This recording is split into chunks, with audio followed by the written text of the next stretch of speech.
used by the Iran-backed Houthis to target U.S. and international military and civilian vessels navigating international waters in the Red Sea and Gulf of Aden. The operation involved U.S. Air Force and U.S. Navy assets to include F-35C fighter aircraft. This targeted operation was conducted in response to the Houthis' repeated and unlawful attacks on international commercial shipping, as well as U.S. coalition and merchant vessels in the Red Sea, Bab al-Mandeb Strait, and the Gulf of Aden. It also aimed to degrade the Houthis' ability to threaten regional partners. As you've heard us say before, we will continue to make clear to the Houthis that there will be consequences for their illegal and reckless attacks. U.S. Central Command will be issuing a press release shortly.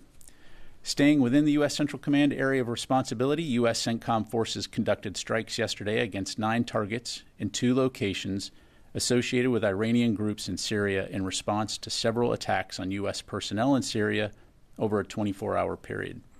These strikes will degrade the Iranian-backed group's ability to plan and launch future attacks on U.S. and coalition forces who are in the region to conduct defeat ISIS operations. As CENTCOM Commander General Kurilla stated in CENTCOM's press release, quote, "We will continue to take every step necessary to protect our personnel and coalition partners and respond to reckless attacks," end quote. Shifting gears, Secretary Austin spoke with Ukrainian Minister of Defense Rustem Umerov today to discuss battlefield dynamics and provide an update on U.S. security assistance support for Ukraine. The Secretary reaffirmed President Biden's commitment to surge security assistance to Ukraine and provide an update on the unprecedented scope and pace of U.S. efforts to provide Ukraine with the capabilities it needs to fight Russian aggression. The 2 leaders pledged to remain in close contact. A readout of the call will be available on defense.gov. And finally, this Friday, November 15, Secretary Austin will depart for a 9-day trip to the Indo-Pacific region with stops in Australia, the Philippines, Laos, and Fiji. This will mark Secretary Austin's 12th trip to the region and comes as the United States builds on unprecedented cooperation with like-minded countries to strengthen regional security. The Secretary's trip engagements include his participation in the ASEAN Defense Ministers meeting ADMM Plus in Laos on November 21st, and will drive ongoing efforts to modernize our alliances and partnerships toward a shared vision for a free and open Indo-Pacific. A trip advisory will be available on defense.gov later today, and readouts of the Secretary's meetings and engagements will be posted throughout the trip. And with that, happy to take your questions. We'll go to AP. Tara. Thanks, General Ryder. On the attacks on U.S. service members in Syria, we haven't received any details on what personnel were attacked, where the attacks took place, and it's been more than 48 hours since CENTCOM put out that release. Yeah, so what I can tell you, Tara, is that first of all, there were no U.S. injuries associated with any of these attacks. They were at Mission Support Site Green Village in northeast Syria. There were 2 separate attacks, both on Sunday, November 10th. One attack consisted of a UAV. The second was indirect fire comprised of 2 rockets. Okay, so with these 2, the UAV and the indirect fire, then it prompted, it seems like a much larger response to 9 different targets at 2 locations by U.S. forces. Why the stronger response? Has this been like a repeat? Is this just the latest in a bunch of harassing moves? Well, as I highlighted there in General Kurilla's quote, we are going to protect our forces. We're going to take the necessary steps to send a message. But importantly, as we've said before, we will reserve the right to respond in a time and place of our choosing. And so Central Command took appropriate action, again, to protect our forces and send a clear message that attacks against our forces won't be tolerated. And do you have any assessment on enemy fighters, on any of their losses? I do not have anything to provide on that. I do not. No. Okay. Okay. Let me go. Constantine. Thanks, Pat. So just sort of following up on that line of questioning, CENTCOM announced these injuries as part of a strike. In late October, we found out that service members were injured only when we directly asked you. CENTCOM didn't announce it. Thinking back to like the JLOTS mission, 3 sailors or 3 service members were injured. We found out through Israeli media and had to ask CENTCOM to confirm. Why is CENTCOM not proactively announcing when service members are injured in the theater? Well, again, in this case, there were no service members injured. So, again, these CENTCOM strikes were in response to several attacks within a 24-hour period. And again, Constantine, it's a fair point. It's something that we're going to continuously look at and make sure that we're being as transparent as possible, oftentimes balancing operation security with the public's right to know. So, again, we've taken that feedback into account. We'll do everything we can to make sure that the public is aware when U.S. forces are in harm's way or when service members are injured. Thanks. Have there been any attacks today against U.S. forces? I'm not aware of any. And then the State Department said that they haven't made a determination whether Israel is in violation of U.S. law when it comes to humanitarian aid into Gaza. What's the Secretary's perspective on this? And, it was supposed to be a 30-day deadline, essentially. They haven't met the conditions, so why not impose the restrictions that the Secretary wrote about? Yeah, so a few things on that, Idris. So first of all, as recently as last week, when Secretary Austin spoke to the new Israeli defense minister, he did underscore the importance of ensuring that humanitarian assistance can get to the people who need it most in Gaza. And when it comes to, I'm assuming you're referring to the letter, the 30-day letter, from a U.S. government standpoint, we believe that Israel has taken steps to address some of the measures that were laid out in that letter. But as Secretary Austin and others have said, we also believe that more needs to be done. So we're going to continue to have those conversations with our Israeli partners. That's not to say, though, that we haven't seen some progress. And I know my colleagues at State Department have talked about that in depth. And so we also believe that had that letter not been sent, had those conversations not been had, we wouldn't have seen the kind of progress that we're seeing now. But we're not going to take our foot off the gas pedal. We're going to continue to speak with our Israeli partners and expect that we'll continue to see an uptick. And last unrelated question, the Indonesian president was supposed to meet Secretary Austin today. He didn't come. A, why? And B, is the Secretary concerned that the next 2 or 3 months world leaders and counterparts will look more towards the incoming administration than the current one when it comes to meetings and policy decisions?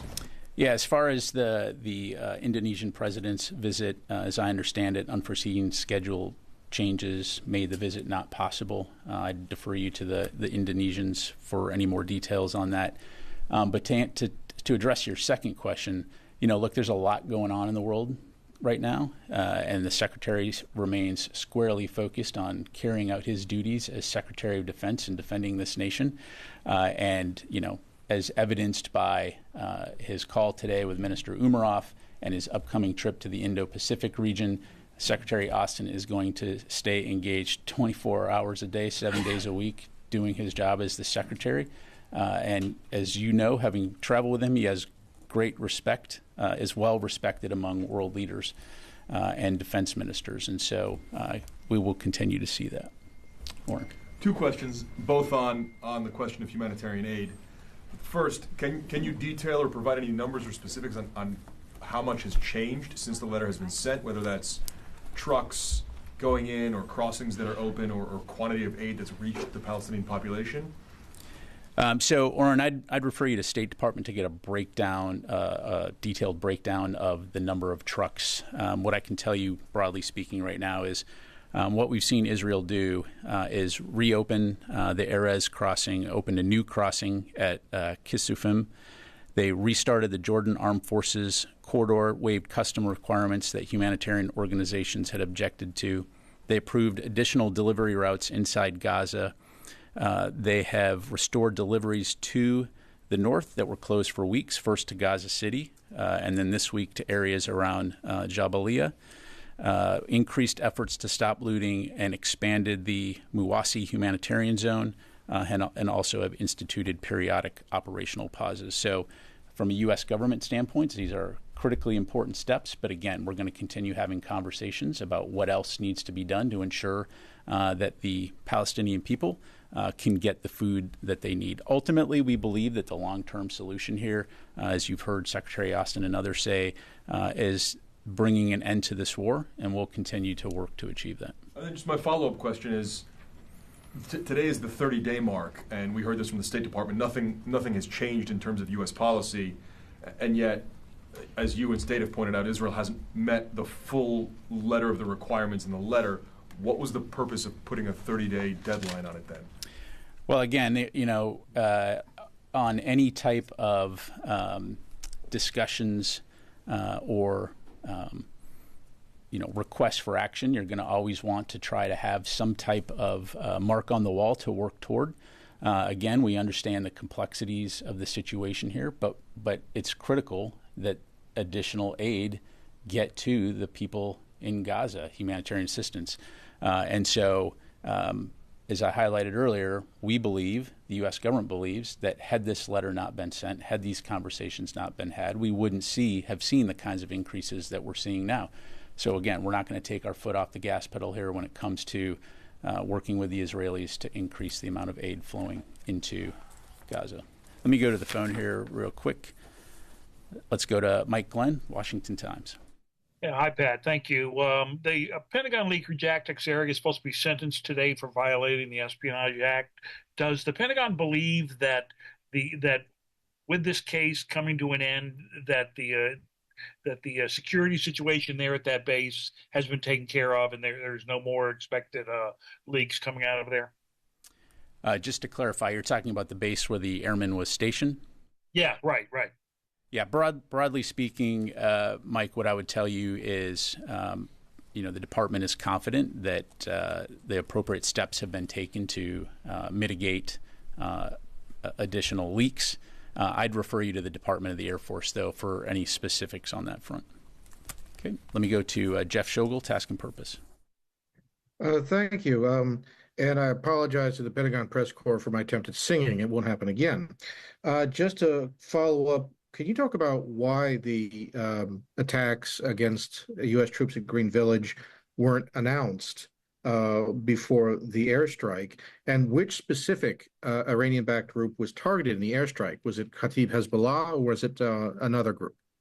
Yeah, thanks, Jeff. On your second question, I don't have any additional details to provide beyond what I highlighted in my topper. As for the timing of that release, just to be quite frank, as there were operations ongoing to respond to these attacks against U.S. forces at Green Village, the decision was made to ensure that those operations were complete before CENTCOM issued its press release. Again, fully aware, as I highlighted to your colleague, of the media and public interest in these types of situations. And so, again, we'll continue to work diligently to ensure we're putting out as much information as possible, as quickly as possible, consistent with operations security and balancing the public's right to know. Thanks, Jeff.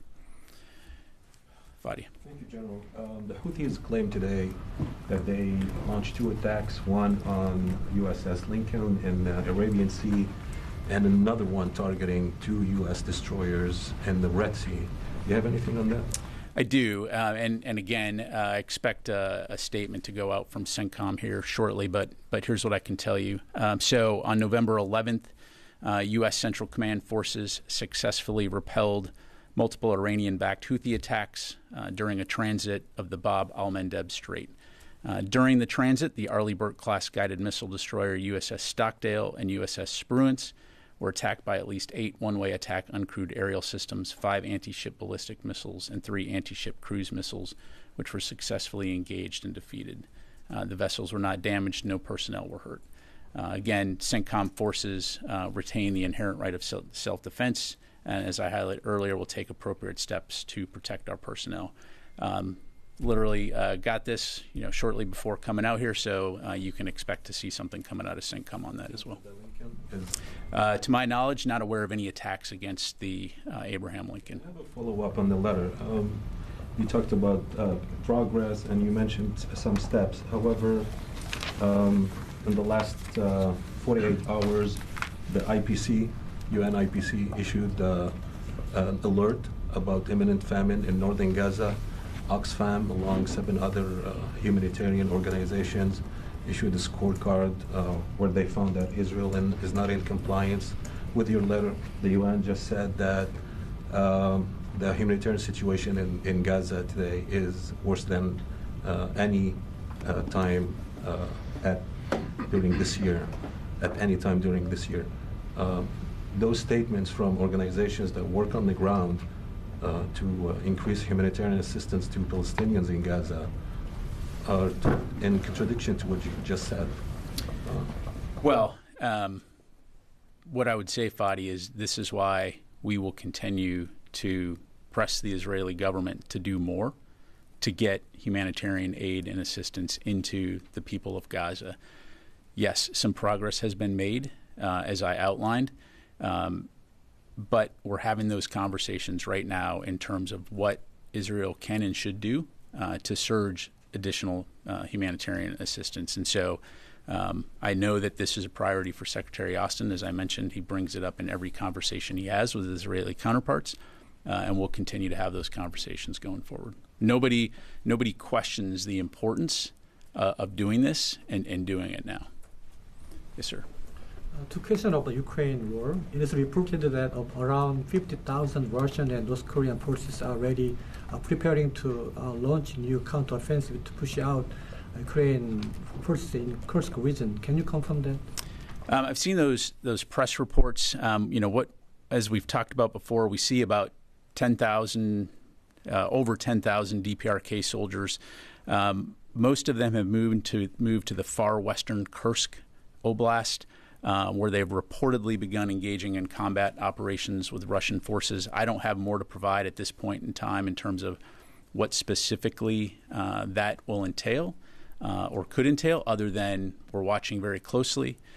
You've heard us talk about the fact that Russian forces have trained these DPRK soldiers in artillery, UAV, basic infantry operations, all of which are skills that will be employed on the front line. And so for our part, what we're doing is we're continuing to ensure that Ukraine has what it needs in terms of security assistance to defend itself from Russian aggression. And we'll continue to keep consulting closely with our allies and partners on next steps. According to the UK government, Russian forces suffered average about 1,500 people die and injured per day last month, October. How do you assess the casualty of Russian forces in Ukraine war? I think, what we've seen is upwards, and we've talked about this publicly before, upwards of 1,200, per month. So, staggering casualties among Russian forces. So, again, this is one reason why we assess that DPRK forces have been brought into this fight, is to help Russia make up for some of those losses. And so, again, we're going to continue to keep a close eye on this and consult closely with our allies and partners. Sir. Thank you. I would like to stay on Ukraine.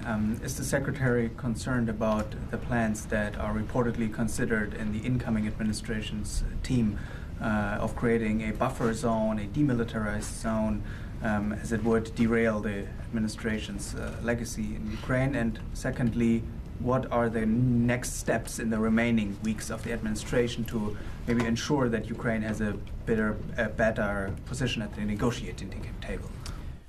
Yeah, so a few things there. So first of all, I'm not going to speculate or get into hypotheticals about the next administration. We're very focused on, as I highlighted earlier, on the situation at hand right now, and frequent communication with our Ukrainian counterparts to ensure they have what they need to defend themselves from Russian aggression. Secretary Austin has talked many times about the fact that Ukraine matters. That Ukraine's security matters, not only to Europe, but also to the United States. And we've seen strong bipartisan support for Ukraine. So we're going to continue to stay in close communication with our allies and partners. We're going to continue to be focused on the task at hand right now, which is helping Ukraine defend itself from Russian aggression. But as for what the future may portend, I'm just not going to speculate or get into hypotheticals. I'll come back to you, sir. Yes, sir. Thank you, General. Regarding to Lebanon, there is some media reports today that the Israeli army has begun the second phase of its ground operation in southern Lebanon. First of all, have you received any notice from the Israeli about their operations in the Lebanon, ground operations? And do you believe that they need more time to achieve their goals there? What about the limited operation? Do you still believe what's going on in Lebanon is still a limited military operation? Thank you. Yeah, so a few things. So first of all, when it comes to any announcements by the Israeli military, I don't have anything on that. I'd refer you to them to talk about their operations and what their goals are. Broadly speaking, again, you've heard them say that their focus is on enabling the return of citizens to their homes in northern Israel. And as we've said, we want to see the situation resolved as quickly as possible through diplomatic means, understanding that Hezbollah has presented a significant threat to Israel. But again, we believe that the quickest way to get people on both sides of the border back into their homes is through a cessation of hostilities through diplomatic means. So we will continue to emphasize that going forward. Charlie? Yeah, I had a couple of questions. First of all, did the Secretary bring up North Korea to Umarov in his phone call? It did come up. We'll, again, have a readout here shortly. Just the discussion of what I highlighted, the presence of DPRK forces in Kursk, and I'll just leave it there for now. No more than that in terms of... Again, a discussion of battlefield dynamics, but from the podium here, Charlie, I'm just not going to be able to go into more details. Okay, and a more general question is, we're all aware that the clock is ticking. Is there a sort of hurry-up offense in getting the Ukrainians the weaponry that they're asking for before sort of January 20th? Is there a change to the pacing or delivery, et cetera, to that? What I would say, Charlie, is we've had to hurry up and deliver security assistance to Ukraine from the very beginning. I mean, since 2.5 years ago, almost 3 years ago, when Secretary Austin stood up the Ukraine Defense Contact Group, that has been a priority, is to get assistance to the Ukrainians as quickly as possible. So in so much as, we're here in November of 2024, it is still the same as it was 2 years ago. And so we are going to continue to do everything we can to rush security assistance to Ukraine to help them defend themselves against Russian aggression. Thank you. Alex. Can you refresh our memory of how much Ukraine assistance has been given through PDAs this year? And can you confirm the $7 billion still left in the account? What's up with that? Why isn't that searched forward? So a few things here. So since the supplemental, we've drawn down nearly $3.7 billion in equipment from DoD stocks across 12 PDA drawdowns that were announced between late April through mid-October. And as we've highlighted before, when we draw down equipment that's immediately available from our stocks, we ship it within days or weeks. Between the passage of the supplemental and the middle of last month, we've delivered to Ukraine 83% of the critical munitions that we've committed from stock, including 155 millimeter artillery rounds, Gimlers, Patriot, NASAMS missiles, and more. We've also delivered 67% of other critical air defense commitments, including Stingers and Hawk missiles. And we've delivered 60% of the fires capabilities we have committed, including small diameter bombs and 105 millimeter ammunition. If it's something that's not immediately available because it requires repairs, we repair it as quickly as possible and then ship it immediately after. And then just since the passage of the supplemental, we've delivered hundreds of thousands of artillery rounds, thousands of armored vehicles, thousands of munitions for HIMARS and anti-tank weapons, dozens of artillery systems, significant air defense capabilities, including a Patriot battery, hundreds of interceptors, and dozens of other systems. And together with our allies and partners, the deliveries of the strategic air defense system we committed to providing at the NATO summit are nearly completed. As far as funding goes, Alex, right now what I'm tracking is we have a total of $7.1 billion in PDA. That includes the $4.3 billion for fiscal year 24 plus the $2.8 billion that was recaptured, with a $2.21 billion remaining in USAI. And so, as was highlighted earlier in this year, we are going to continue to rush aid and use the funds that we have to ensure that Ukraine gets what it needs in order to deter and fight against Russian aggression. So We just recently announced a PDA, and I'm confident you will continue to see those coming out at a steady clip. And to Charlie's question, we understand the urgency of the situation, not because of politics, but because of the situation on the battlefield, and we're going to continue to do what we can to make sure that Ukraine has the aid that it needs. Now, the humanitarian letter, A through F, what's your grade on their the Israelis' capability and effort to meet the request? I went to the University of Florida, so we used a number scale, so I'm not going to put a letter on it. Again, as I highlighted, a lot has been done, but more needs to be done, and so we'll continue to have that conversation. You characterize it as satisfactory. As I highlighted, a significant amount has been done, and we're going to continue to consult with the Israelis to ensure that more is getting done. All right. Let me go here, and I'll come to the back. Okay, thank you, General. What evidence do you have of the Lebanese government attempting to evict Hezbollah from their government or their country? And I have a follow-up.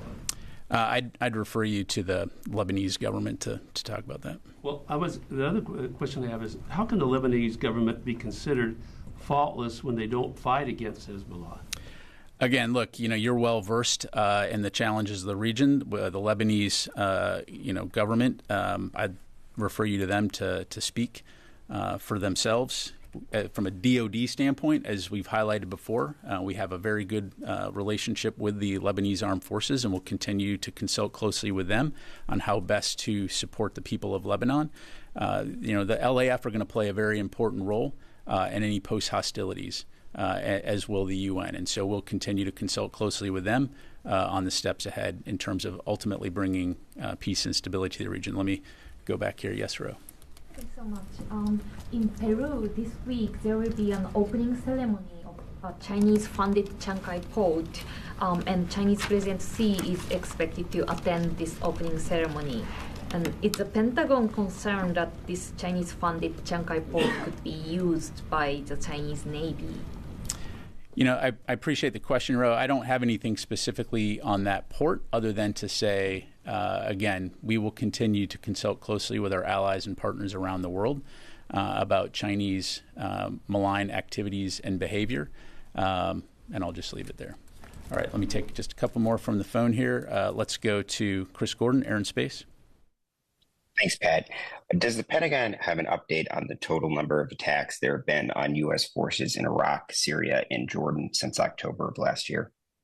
Let me take that question for you, Chris. Okay, and we'll go to Howard Altman. Thanks, Pat. Just a couple questions. One is on Kursk. Can you give us assessment of the territory that Russia has been able to claw back there, if they have been, and is the counteroffensive underway? And then with the Abraham Lincoln, how close was the Abraham Lincoln to the two destroyers that came under fire? Yeah, thanks, Howard. On your second question, I'm not going to get into the specific locations of the Abraham Lincoln other than to say, again, based on the information I have, it was not attacked, contrary to some of the allegations, should I say, by the Houthis.